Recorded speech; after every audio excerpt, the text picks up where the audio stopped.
আজকে আমি ইলিশ মাছের ভাপা প্রেসার কুকারে করব। লবণ দেব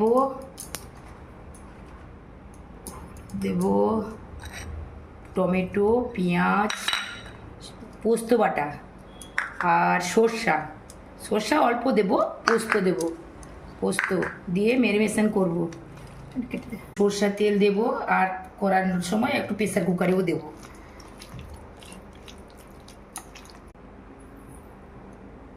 প্রেসার কুকারে একটু তেল দেব, একটু বেশি করে তেল দিতে হবে। তেল দিয়ে এই মাছগুলোকে একটা একটা করে বসিয়ে দেব।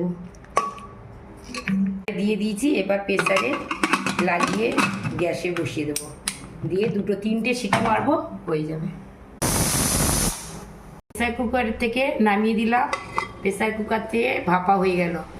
প্রেসার কুকারেই ভাপা করলাম।